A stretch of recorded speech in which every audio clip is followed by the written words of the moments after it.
Good Wednesday evening to everyone. And from the Paranormal Encounters podcast, we have Michelle and Wayne Braden here to tell us about their adventures. And Wayne and I have already hit it off because we have the same kind of perfect head. The only difference is I'm about 15 years older than him. So anyway, we're here to have a good time and hope you enjoy it. So Wayne and Michelle, tell us about yourselves, please. Start it out, Wayne. No, you're first. Ladies first. Oh, The boss goes first. gee, where do I start? I've lived in Michigan all my life. Grew up in a small city of Wayne, Michigan. Grew up on Wayne Road. Grew up just off of Wayne Road. Went to Wayne Memorial. So, whole lot of stuff. I've been a teacher for 25 years. Actually, this is the end of my 25th year in English for 7th and 8th grade, and then also 7th and 8th grade mythology. Have taught creative writing as well. Let's see. Wayne and I have been married since 2017. So we got reconnected after being apart for about 23 years. So we were married previously, and then somehow the stars aligned, and we were reconnected when our previous relationships had ended. Gee, what else? I have one daughter. Wayne has 3 daughters. So together we have four daughters and 3 crazy cats. Yeah. Yep. And just to piggyback on that, let's see, I've been teaching now 9 years, high school, earth and space science, environmental science, geology, meteorology, all that good stuff. Anything to do with the environment and earth and space, I teach it at the high school level, secondary level. Let's see, I had a background in IT before that. Let's see what else we have. I'm thinking back now. I have military experience. I was in the infantry, late 80s, early 90s, volunteered, Ranger Battalion, went through all that training and everything. Ended up getting hurt. And then, that kind of kicked off my IT career because I've always been interested in IT and technology. And from there is where I kind of just followed the IT vectors, working for like Borders Books and different engineering and computing companies and things like that. So, yeah, so that's kind of where we are today. I went back to you took the Fort Bragg detour through the desert of Saudi Arabia. Yeah, you could say that. Yeah, good old. I took the intelligence community detour through to the desert of Saudi Arabia. Well, I started in this. I started in the swampland. I was in Dhahran and then went up to El Hafji, and I was in El Hafji in a soft shelled Humvee when the Iraqis came over the border and shelled our position. It's amazing. Yeah. So I get it. I was not in the military, but I was a civilian intelligence officer. My first, well, I don't want to say deployment technically, but it was with the 101st Airborne, and I was a tow gunner, which was mounted on a Humvee, and I was part of a crew that blew up tanks with missiles that we could steer 3 miles out and hit a dime in any kind of weather or smoke or anything. And that was back in the late 80s, early 90s.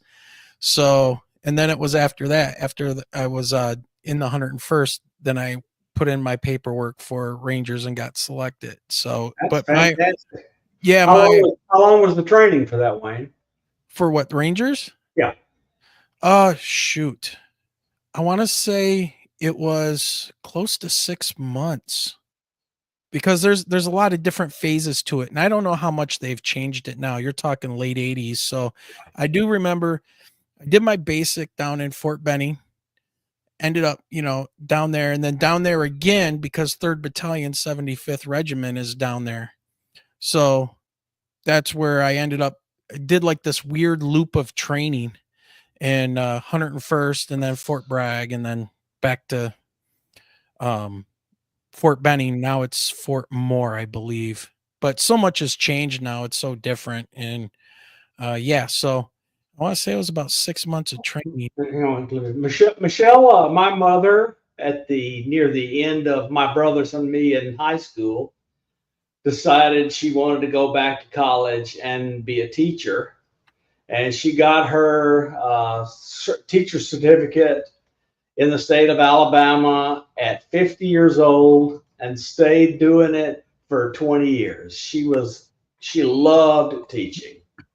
Well, I started out when I was in high school. I was working for a hardware chain here in Michigan called Aco Hardware that's been long since closed up.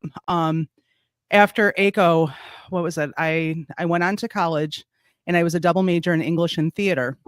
Now, in high school, I had one of two pathways I was going. I was either going into nursing because I was doing volunteer hours at a local hospital as a candy striper. So it takes folks way back to that position. And then education was the other one because I absolutely loved English. I loved writing and I loved theater. So I ended up actually getting a double master's in English and then also speech communications. So I transferred from one Catholic college over to another Catholic university. Even though I'm not Catholic, I just like the way that they ran the classes. The classes were a lot smaller than the universities here in Michigan. But I worked for things like Kroger. I worked at Sears. I worked a lot in garden. I was the only female running sales on, snow blowers and tractors. So, but no, where I got my job after I finished student teaching, I actually landed in the district that I went to school in. I thought I was applying for a high school position at my old high school. And lo and behold, it was actually a position at my old junior high, which they had changed to middle school status around 95, 96. And so it was a 7th grade English position that had opened up. And funny story with this, I'll tell you guys. So when I went for the interview, there were 2 other girls there that were interviewing. The first round of interviews went really, really well with the director of HR at the time. Then I got a call back to interview with the principal. So as I'm talking to her, she said that it was for Adams. And I'm like, really? And I said, I thought that this was for Wayne Memorial. And she said, no. So we got to talking. She found out that I was a former student from that junior high.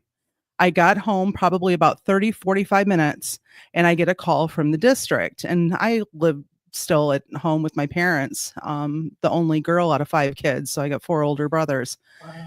And when I answered the phone, she's tough. Yeah. When I answered the phone, the secretary of HR had asked if, I was looking for a teaching job and if I wanted a teaching job. And of course I said yes.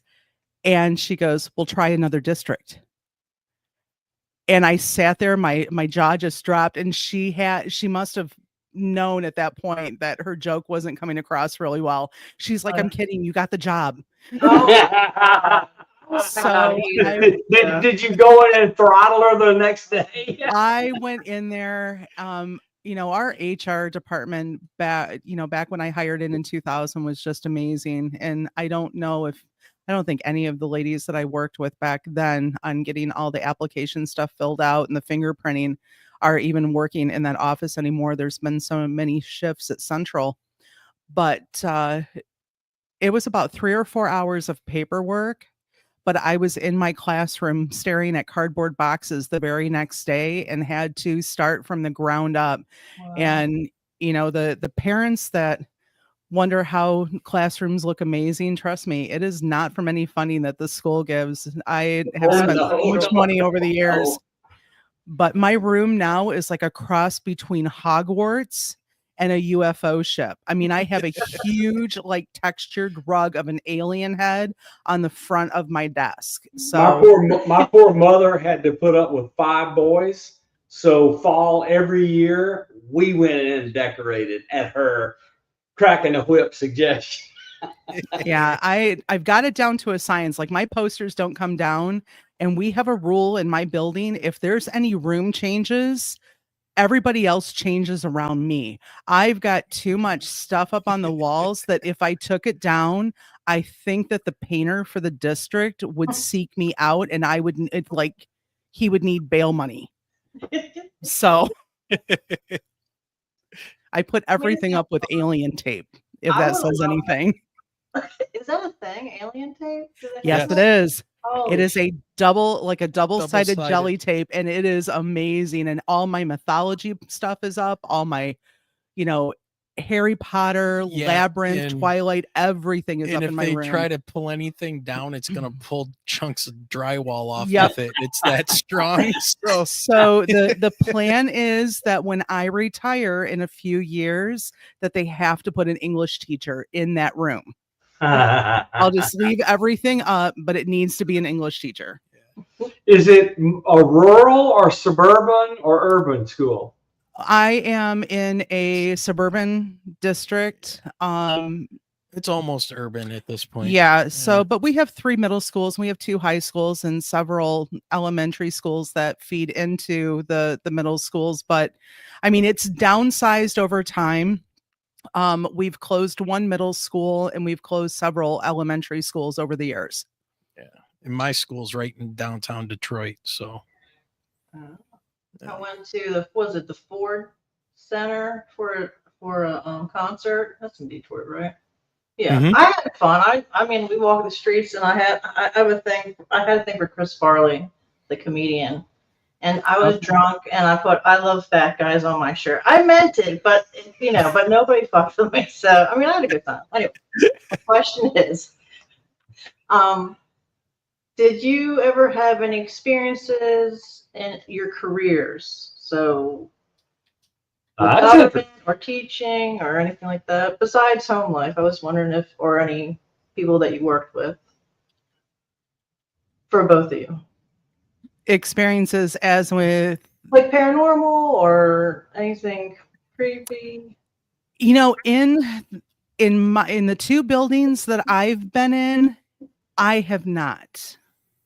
So now when I was at college, that's a whole different story because we used to do graveyard haunts in the local cemetery that was known to have activity at certain nights. Okay. So we used to do that because it was within walking distance in Adrian, Michigan, right by Siena Heights. Okay.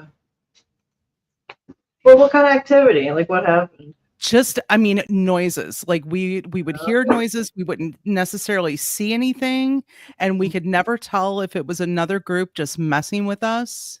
But it was like you could hear footsteps, but you couldn't see anybody moving, and we would be completely still. But we used to do that late at night. I mean, there was really no place to go besides the cemetery because the town was not built up at that time.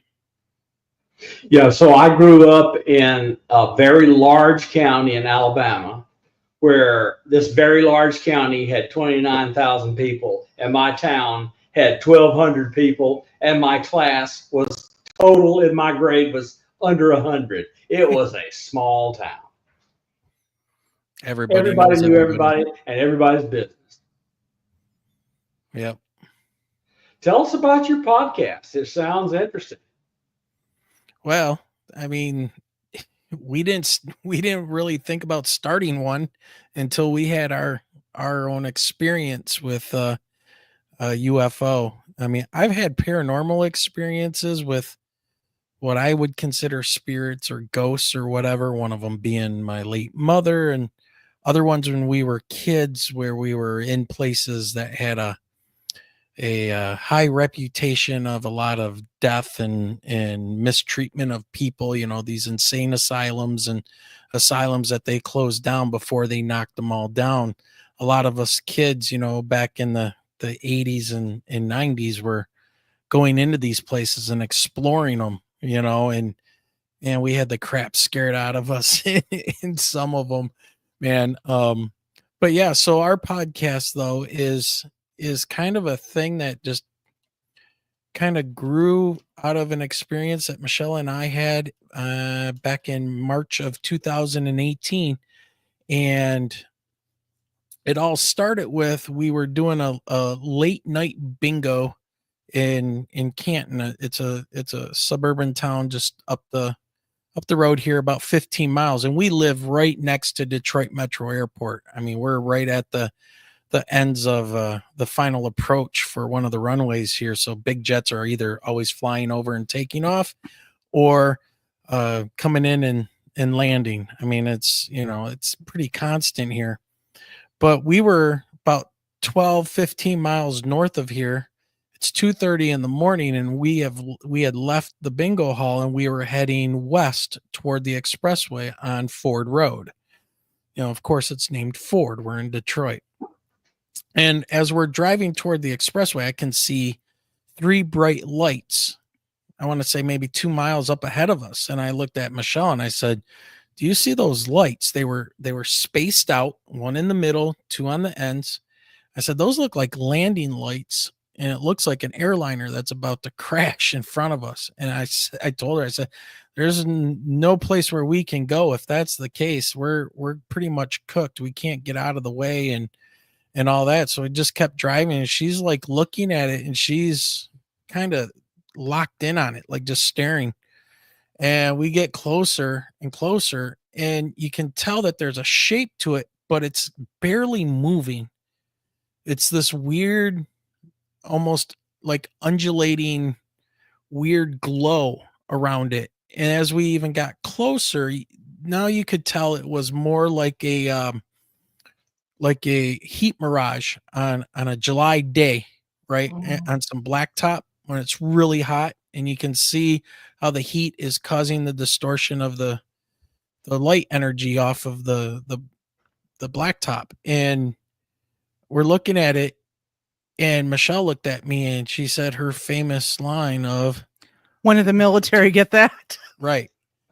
And I've been around aircraft since I can remember. My dad is a retired United Airlines pilot, and he used to fly and pick me up when him and my mom got divorced, would fly me to his house, and we would go in little rental planes, and then he would take me to work with him back in the day where everybody, there wasn't many people that could afford to fly and stuff. They would stick me either in the cockpit with them on the jump seat, or in one of the empty passenger seats, because there was always one, and I was flying all over the place with them, and I just absolutely loved flying. Well, and then fast forward into military, getting my own training, and myself with small engines and general aviation and stuff. And I had and all the bases I've been on, fighter jets, C-130, C-5, C-141, all of it. And I had never seen anything like this. It was a perfect equilateral triangle. It was about 300 feet on each side. Wow. It was black, but it had that wavering effect to it. The lights were like hemispheres, right? It was more like a hemisphere, and they were like recessed up into this craft at each angle. And they were, I mean, when I say they were bright, you couldn't stare at them very long. But one of the things that I noticed is, as we got closer, the thing was maybe only about 150 feet off the ground. And I want to say that the thickness of the craft was probably about 30 feet or so. And I'm thinking, okay, I'm starting to get a little weird feeling about this, but I look at the light, I look away, and I look down on the ground as we're getting closer to, I'm looking to see the spotlights on the ground. Like I was expecting these huge, no, there was no light hitting the ground. It was almost like the energy, the photons coming out of there could get to your eye, but they weren't going any further, like to the ground. It was almost like they were being controlled. And they were, this thing was just right at the tops of the trees. Yeah. And so where it came over, this area of Ford Road, it is heavily commercialized. I mean, Yeah. there is no It's farmland a huge left. city. Yeah. So in the way that it traveled like over where there's like a huge IKEA box store, and then it finally settled and rested over the trees of Carrabba's, which and a gas station and a hotel that were right there at the corner, and it did not move. Yeah, it just sat there. So She rolls down the window. so it did not move until we had done a full loop onto southbound 275, and then it began to move parallel with us for a moment. Mhm. And so, he's driving, keeping his eyes on the road. Me, I'm like out the window staring at this thing. It's not making any sound, No even when it's sound at all. moving. But it started moving southwest. Mhm. And so what's odd is that there is a little airport on Lily Road in Canton, and that was the direction that it had come from. And the way that it was making a V direction towards the southwest, there is another airport at Willow Run in Ypsi, which that seemed to be the direction it was going. But once we got in the clearance after the wall embankment and everything, we couldn't see it. It was gone. It was gone. So as slow as it had moved up to the point that it had stopped, and what Wayne didn't see the two rectangular lights on one of the sides on each end, and I did. Mhm. So that was the only difference. And then Wayne had Yeah. like this, inner like voice. Yeah, that, it was. Yeah, I got to tell him about that. Yep. So as we're driving closer and closer to it, probably within a couple 100 feet, and we're getting ready to do the what is it? About a 270-degree turnaround to get onto the expressway to go south. I all of a sudden get this weird feeling, and I can hear, "Get away from here! You don't belong here! Get away!" Ooh. But it was a voice. It was not my voice. It wasn't her. She's looking out the window and putting the window down. And with that voice came a feeling that I never ever had before. And it was just absolute 100% terror. Now, when I say this, that I never had that before, I've had nervous excitement. I've had being scared, right? Jumping out of airplanes. You're like, holy shit. Oh, excuse me. But, No, it's all right. I hope This is a 4-letter OK zone. okay. Well, I'm like, I hope the parachute opens or something like that, or rappelling out of a helicopter. My God, I don't want to die when I hit the ground or whatever. Hopefully the plane, the helicopter don't get shut down, those kind of things. But I'll tell you, this that hit me was, it was just insane. And that's kind of how my brain and my body kind of processed it. And so, we're driving a 2016 Jeep 4-door Wrangler, and it's just rattling. I've got that thing going so fast, it's just vibrating. And those things don't do well at high speeds. And we go down the sound abatement for the area there. And remember, it's 2:30 in the morning. There's not a lot of cars, but there are still cars around. Nobody else is reacting to this thing at all. Yeah. And we go down the sound abatement. I'm watching it, kind of driving, looking past her window. She's looking out at it. We go down the sound abatement. We lose sight of it because there's trees up along the top here, because you actually go down a little bit into the ground and like cut into a hill. And when we pop out the other side, it's gone. It's gone. We got home, went to bed. We didn't speak about anything for like 3 days. We didn't talk anything about this at all. But there was no loss of time. Yeah. So, and that was one of the first questions that we were asked, was whether or not we lost any time. And there was not. It was so late by the time we got home. Yeah. We were just tired. Yeah. So, and it was like, go to bed, wake up the next morning. I think maybe we had said something, but we didn't get into a long discussion about it. And then probably a few days after we had processed it, it was we need to find out if there was anybody else Yeah. that had seen the same thing that we did. And so we decided to turn to Facebook because that was, the social media platform that both he and I use. So we had created a group for it and just then started collecting, like, hearing stories. So, and the group has grown over time. I think we've got like 7,000 members on it Almost now. 8,000 now. So, I Yeah. mean, we started hearing some really good stories. It's been a private group. People invite friends and we send invites out. But Yeah.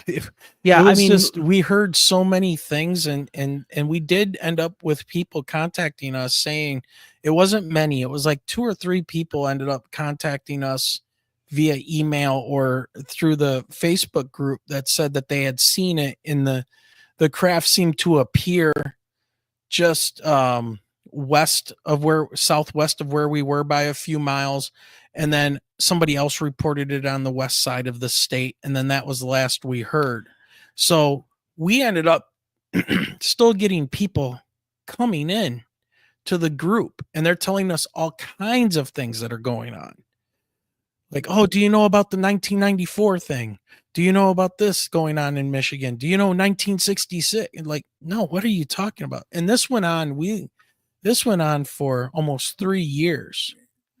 yeah, because it was 2021 When we did our after first show. Yeah, after all of the lockdowns and everything, we had talked about it and decided that we were going to go ahead and take to doing recordings for a podcast. Not we hadn't talked about doing YouTube or anything yet. That came a couple years later. So, but we were doing like interviews of people who had experienced very similar things north of here. One of our first guests, if not the first guest, was Guy Merritt. So, and Guy had experienced the same thing back in 1994, the month of March. So, and then it just continued from there. We continued to do the podcast.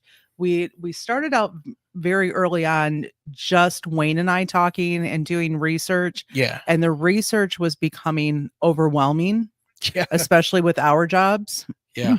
So then we started looking into, okay, we're going to start seeking out people that we can interview and have these conversations with that, are maybe a little bit better versed than we are so that we can learn. So now somebody else can be the teacher and we can be the student. And so then it's just been nonstop. It's been since then. And then it was in November, I believe, of 93. I think it was November of 93 that we decided to start doing like live casts. Not 93. Was it? No, 2023. I'm sorry. Yeah. I'm going back to the year that we met. Right. Yeah. Nope. It was, So we did the audio podcast for pretty much like 3.5 years. And we had on all kinds of people, discussing their encounters and talking about their books. And we had,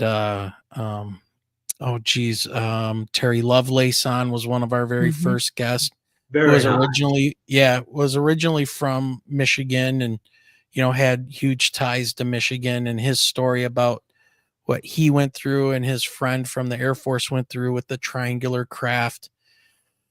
And it just kind of spiraled from there. And it's just been a nonstop. I'm on a quest to figure out what these things are. And I've heard so many people say, well, the triangles are definitely ours, but they've been reporting triangles for a long time. Centuries. Exactly. So I'm not gonna swear allegiance to one or the other still, because I think that humans are a very, very capable cargo cult, right? We see something flying in the air like a bird. We want to be like the bird and try to create something like the bird, So eventually we come up with gliders, lighter than air, balloons and things like that. And eventually the Wright brothers and maybe the ancient Mayans or Aztecs or whatever, you look at some of their iconography and things like that might have had some kind of flying craft before that. So, you know, if we see a huge flying triangle that seems to be able to manipulate gravity and be 300 feet on a side and can sit there silently, and somebody with some kind of brain sees that, they want to replicate that. And if Yeah. the military sees something like that or has enough reports of stuff like that, of course they're going to want to try to weaponize it and be like, that'd be a great weapon. Even David Fravor talks about that, right? Oh, look at the Tic Tac. Imagine what would happen if we could move at 60,000 miles per second and drop a nuke right at Moscow's front door, or they do that to our front door, right? It just appears, poof, no warning, no nothing. So, you know, I'm just kind of that opinion that for what I felt and what Michelle and I went through, and then what happened to me physically with medical issues, a few months after that, I ended up going through a thyroid storm. Ended up contracting, Graves' disease, which they say that's very rare for men to have hyperthyroidism. So my thyroid turned on to 150%, and all my hair turned white, and my beard turned white, and I had to take like 2-3 weeks off of school to get on medication to get my thyroid levels, my T3 and T4 hormones back down to a normal level. And when I went back to school, the students that I had, they were like, what happened to you? And I didn't realize it, but Michelle was like, man, within like 10 days, you lost like 30 pounds, all your hair changed, all of this stuff, like just radiation, maybe something or whatever hit me and told me about get away from here. You don't belong here. Well, I'm sorry. Last time I checked, I'm a human and I didn't agree to this, and I'm from Earth. So I do belong here. So That was a crazy August and September. yeah, I will was tell you that hallucinating and everything. it was the start of the year, and between the hallucinations, the manic behavior, that his physical changing, it was crazy. So fortunately, with medication, they were able to, level him out. Yep. I'm so sorry that you went through that you both went through that, really. I mean, I've heard of people getting sick from having abductions or experiences, but I never actually spoke with someone who went through that. Yeah. Well, yep, that's definitely us and definitely me. I took the brunt of it, and I think they knew I was driving the vehicle, and they wanted to make sure that the vehicle and the other people in it, whoever was in it, was going to get away from there and away from them as fast as possible. So, and we knew nothing about any of this stuff. I'm a science teacher. I've been a science guy from, I'm nuts and bolts and guns and rockets and, I just, besides pop culture of Star Wars and things like that, none of this stuff ever crossed my mind. Ancient aliens, what the heck is that, But then after that, and then when we decided, to talk about this and then start the podcast, it's like, holy crap, what in the world? What's really been going on? And that's that rabbit hole, right? That's that rabbit hole. Yeah. So, and it wasn't until we had Mary Joyce on, and Just Wayne and I recently. have talked about like my medical stuff. Now, in my family, women didn't start menopause until in their 50s. It was usually mid 50s. Me, I started that August. So at the same time that he was having his thyroid storm, I didn't even have perimenopause. I went straight from just normal everyday female straight into menopause. So, and I didn't start getting the hot flashes until recently. So it was like everything weird. else in my system had shut down. the hot flashes started probably within the last 6 months. Wayne Yeah. calls me a furnace now. Yeah. She's So- great to sleep next to in the In winter wintertime, time. yes, I am a human furnace. Yep. So, but at the time, and I was arguing back and forth with my OB. She wanted to put me on different medications that would like kickstart my system. Sorry, gentlemen who are in chat, that you got to hear this. Yeah. But I haven't talked about it on our show because I'm still trying to figure it out. It's Yeah. like, was this part of, what we had What we went through, experienced? Did I, even though I didn't hear anything, did something, happen to me internally at the same time too? Yeah. So, I mean, it was. And to be honest, I don't get the feeling that any of this was malicious. Right. If anything, it could have just been when the ship decided to, or how it appeared and showed, it showed up here on Earth, and it just happened to be right with us. I mean, it's I think they were warning you, really, to get out because Yeah. it could. Did you ever look if there were any deaths that night?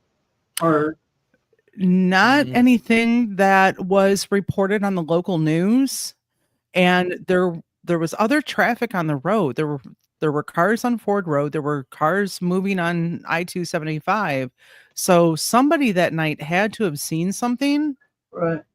It's just, in I don't maybe one day we'll find somebody that night. I know that there were folks from that night that had said something about seeing it near more of the area of Ypsilanti, which would be that Willow Run Airport area. But I'm looking specifically at that area of Ford and 275 where we first saw it moving over the big box stores and then settling before making a pivot to move again. now listen year to this. What year was it? I'm sorry. Can you say year? 2018. 2018. That's when I saw the big black. Oh, yeah. Okay, good. Sorry. So we live near Aberdeen Proving Ground where they test weapons all week long. And so she saw near there a gigantic craft in a cloud. And she didn't see it except the helicopter from the base came and illuminated. It was that year because Mhm. my parents passed that year, and I remember. Anyway, I'm sorry. Go ahead. Well, I was just gonna say, Michelle, tell them what they in that same exact area. What have they done to the road and everything there? Oh, so the trees where this craft was at, they have cleared out the majority of the trees where it had settled. Yeah. So it is, And they did some repair work on the expressway and ramp there and repaved it and everything. So it's not the same place anymore. I mean, the restaurant is still there, the gas Yeah. station and the hotel, those are still there. But the Not trees, the soil. the trees right by 275, that's all changed. Yeah. Weird. The soil's all gone. Yeah. Well, the soil and the trees show impact from those craft. They grow too fast. The biota in the soil changes, and those are easy to find. I believe that they came and scooped it up. Yeah. So when they talk about crash retrievals and stuff like that, okay, this wasn't a crash, but they made it, so that you couldn't test the soil there for radioactivity. You couldn't look for any kind of a exhaust or anything that might have come off of this thing, or any pieces or anything that might have happened. Right. So, it's like, I've been told this. The more that something like this makes sense, the more full of crap somebody probably is. But the more it doesn't make sense, it's got to be legit. Right. And this story just doesn't make sense to us at all. Right. And it's like, all I know is that when people tell us they've had these experiences and stuff, and we talk to them on our show and things like that, and how their lives have changed. Yes. Yes. I understand. We get it, because we're school teachers. We're educated. She has a master's degree. I have a high level bachelor's degree in one of the hardest sciences that you can possibly become a teacher in. And we're not here for anything else but to learn. So I Yeah. learned I learned a long time ago. You learn fastest when it's weirdest, Yep. Mm-hmm.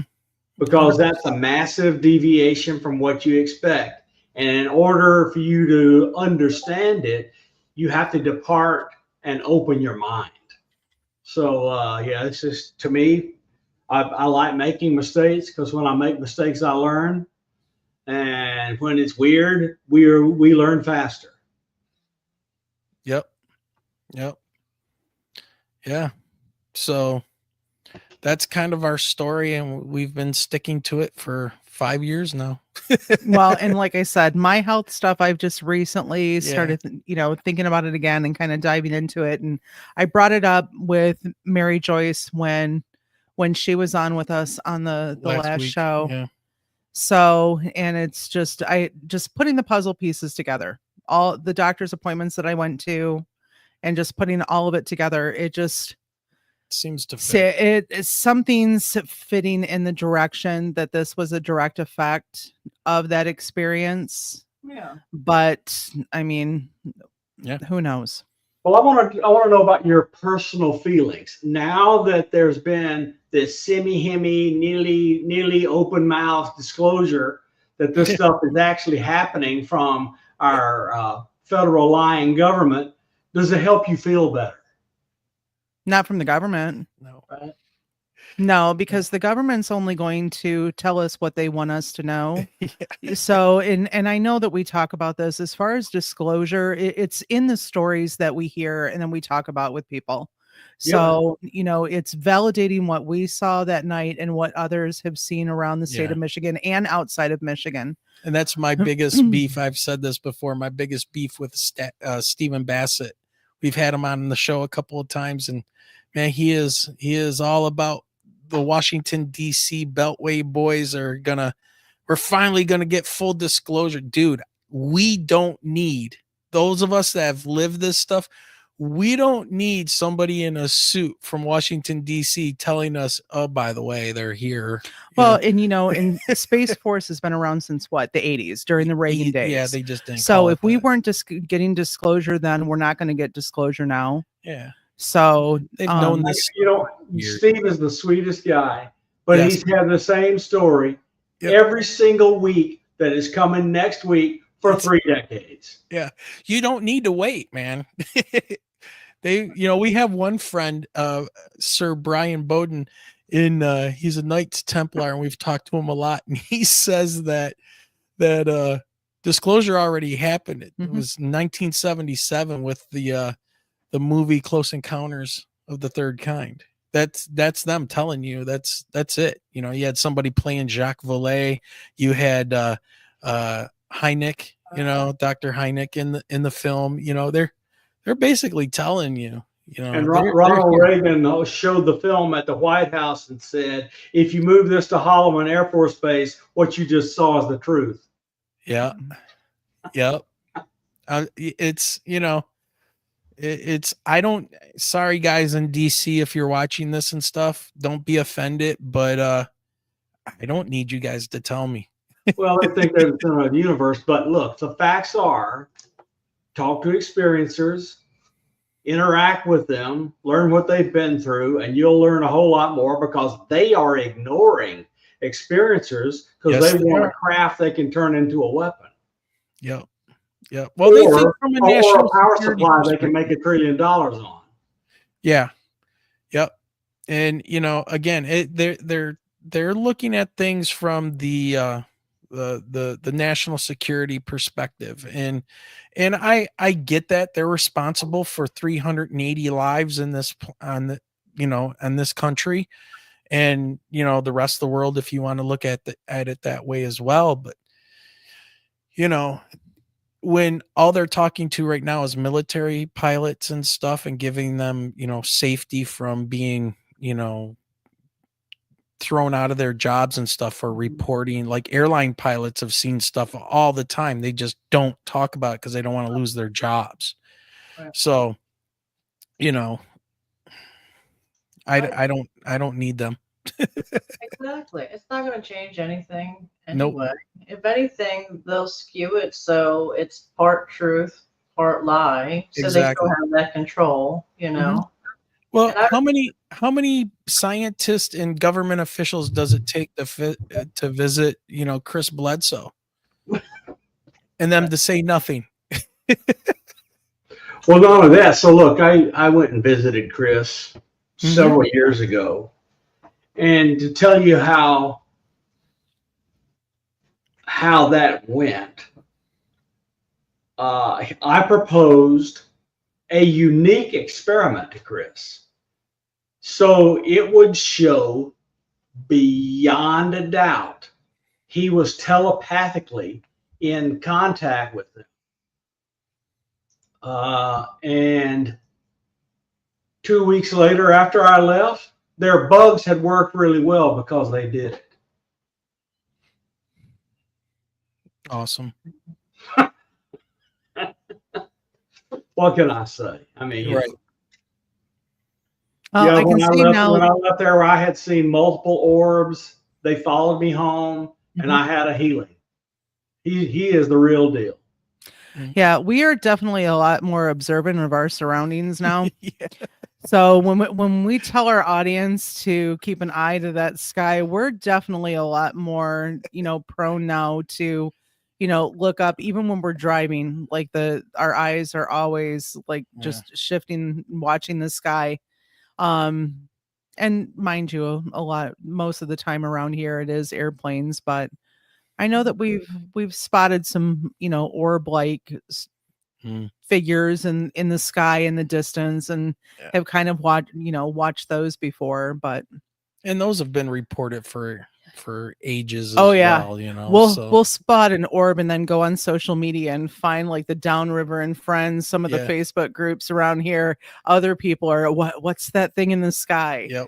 So, and we have nuclear power plants just, Oh yeah, 50 miles south of us here, and they're interested in that power, the nuclear power, keeping an eye on it. That's how I feel that they, but I'm also putting my human perspective on it. If I'm visiting someplace and they have a power source, I want to send my drones to keep an eye on it and see what they're doing, making sure, they're not doing anything crazy. But again, that's my, I don't know, Bob, that's your intel brain. You want to know what the possible enemy might have as a weapon, right? So, well, if the thing you're trying to look at is over the nuclear power plant, I don't think you want to knock on the door in the middle of the night and flying your drone over. That's right. The nuclear National Security Agency will be at your door in an hour. Well, and what's funny is we've been looking at real estate south of here on the water with a full view of the nuclear power plants. Oh yeah. Yeah. So I told him, I said, could you imagine the things that we would see with the water and the towers there? Oh my God. Yeah. Yeah. Crossing fingers one of these days. I'd like to find the right place down there. Well, on the river is always beautiful. The water. Oh, this would be Lake Erie. Lake Erie. Oh, yeah. That's this is on one the of the river. Great Yeah. Lakes. Yeah. So, because we have, what is it, Fermi 2? Yes, Fermi 2 is right there. Yeah. What is that? What's that? Fermi 2? That's a nuclear reactor. Okay. Okay. Yeah. Yep. Power generation plant. After you had your experience and the health issues, did you feel that you had more paranormal activity happen as well? Or maybe dreams? Or were things more drawn to you? Or did you pick up more things? Well, I could show you my phone that I started waking up every night at 3:33. Oh yeah. And I would wake up at 3:33. Don't know why. Just get up. I'd look at my phone. It's 3:33. And I just took a screenshot. And I've got probably 50 of them. And I just stopped taking the screenshots after a while. That it's just so apparent that, this was nothing I ever experienced before, of waking up at 3:33 every night. Right.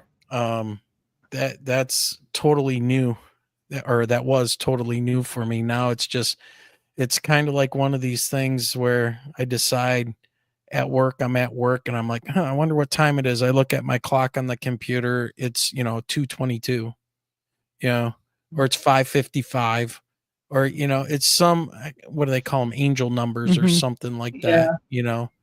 that. So I don't know if I'm trying to be told something or just making it aware to me. Hey, here you go. Bink, here's all these numbers for you to play with. Did you ever have a regression, either one of you? No. Do you want to, or I'm not really looking forward to anything like that, to be honest. yeah? So yeah, that's not something I'm signing up for anytime soon. I don't know, Michelle, what about you? No, no.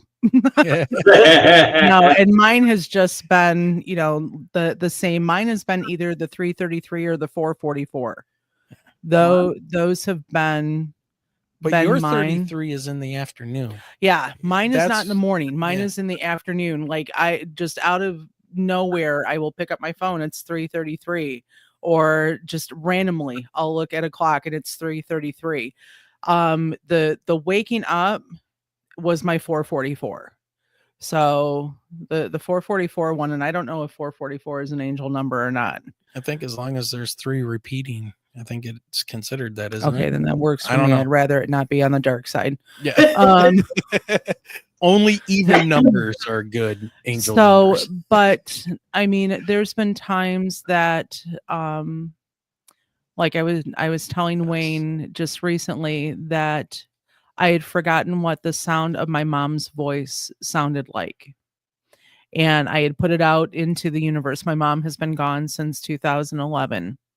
And recently, November 1st of last year, my father passed.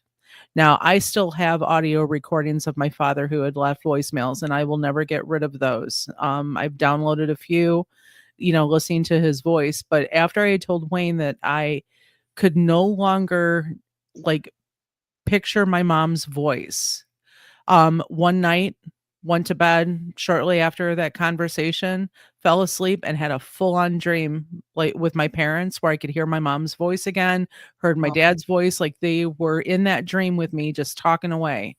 So, and haven't had a dream like that since, but it was like right after I had told Wayne that I felt that I could not hear my mom's voice anymore, and Yeah. it was bothering me. That So, was because that was definitely them, and they come when you truly need, when your heart really needs them. They'll show up that way. Yeah. I hated calling on my mom and my dad, but then I started doing a little meditation and blindfold, trying to see through the blindfold, and I would wake up not realizing I had the blindfold on, and I could see right through it, everything in the room, right through the blindfold, and I would see my mother and my father and hear them talking. It's pretty amazing. Yeah. Yeah, I still have, lots of pictures and everything, but it was just the voice. And because of how much my mom and I was the last child at home. I lived with my parents until I was 26 years old. So, because when my mom had gotten sick with breast cancer and stuff, I was at home helping out, taking her to treatments. I actually took a break from college for about a year and a half after I got my bachelor's, and didn't go back for a year and a half to get my certification to teach until she was in the clear. Mhm. So, yeah, that one was strange, but a good strange recently. My mother and I celebrated, our birthdays were right next to each other, so we celebrated them together and almost burned the cake up every year near the end. Yep. So we have a few minutes left. Okay. I guess I'd like to ask, what is it so far in both of your journeys have you learned the most? Like, what have you kept in your heart from all these experiences, whether they're good or bad? What did you learn from everything so far? Good question. What do you think, I'm Michelle? going to go with you. You answer first. I've gone in so many different directions with everything and people we've talked to and everything that we've done and listened to and read and just like what did Mary say the other day when we had her on? We got the crash course Yes. and all of this stuff. Um, my latest ideas are we may have multiple things happening at the same time. We've got some type of um, non-human intelligence that's always been here. Mm-hmm. We have something that can appear here or come from traveling.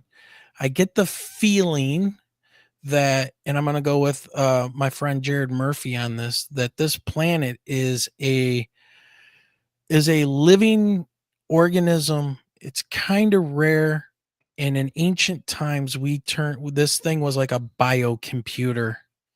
And these ancient structures and stuff around the world were used to harness energy. And I think we had relationships with other beings that saw this as something as unique. That's what made humans so unique and kind of like a signal out to the rest of the universe, which I think is actually alive at this point. Like the whole universe system is a system that supports life. Now, I can't prove any of that, right? But human consciousness being able to tap into, at points, some of these places on the planet, call them ley lines, call them nexus points, whatever, they're terra preta, the soil that's bioengineered from thousands and thousands of years ago that self-replicates, takes pollution out of the air, cleans it, eats carbon dioxide for breakfast, and can grow things like the Amazon rainforest. That stuff was and is found all over the planet from thousands and thousands of years ago. You take all that, add in human consciousness. Why can't we, in ancient times, maybe it's lost in our DNA or whatever, it's that part of the brain that some of us can tap into, remote viewers and things.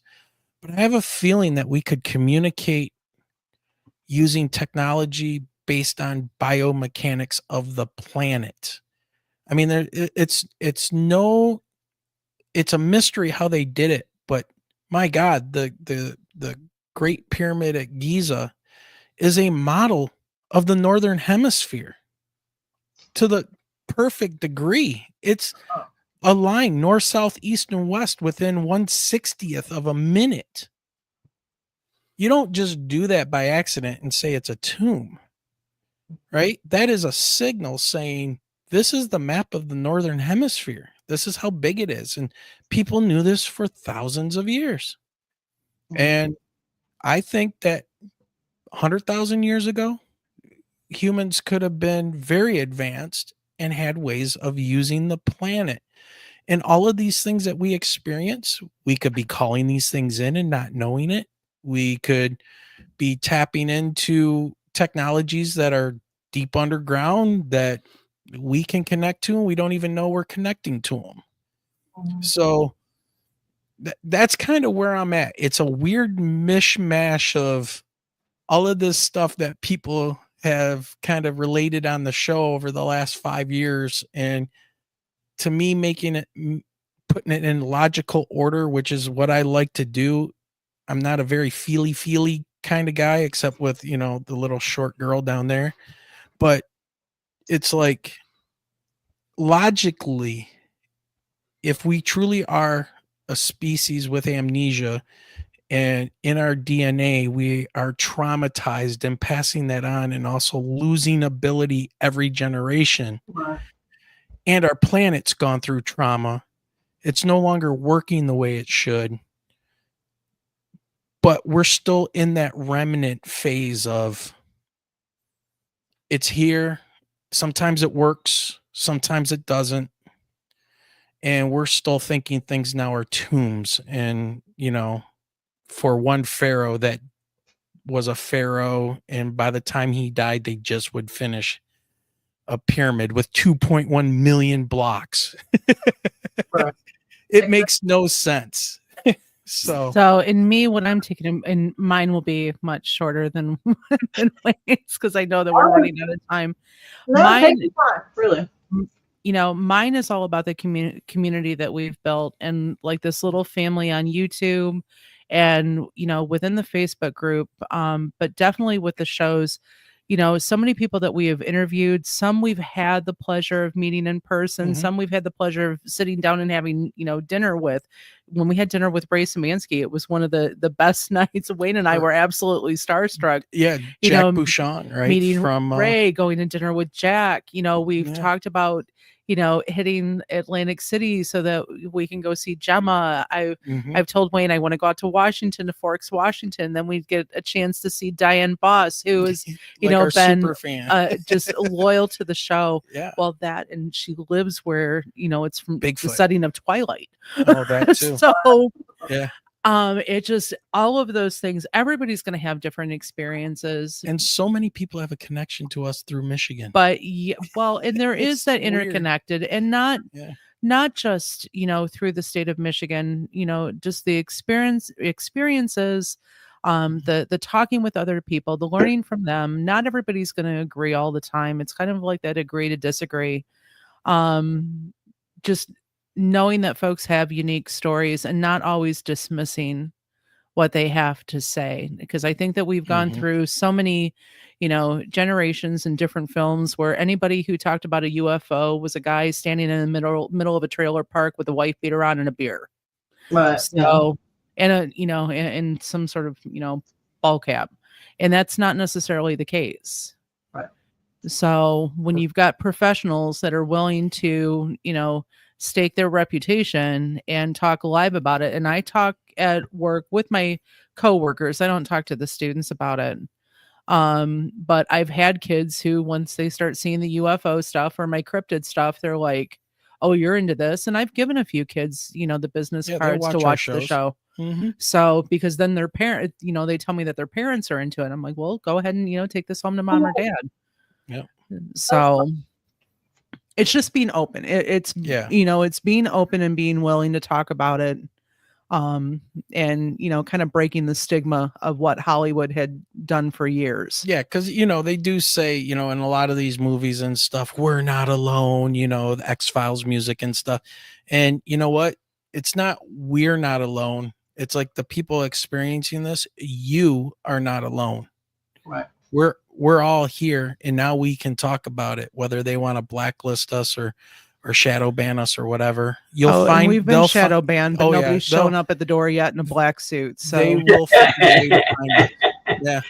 Yeah. Oh, let's thank Dorothy Hawkins for her gift to our guests. And that is Mama Dorothy. Yep. She looks Yep. just like my mom.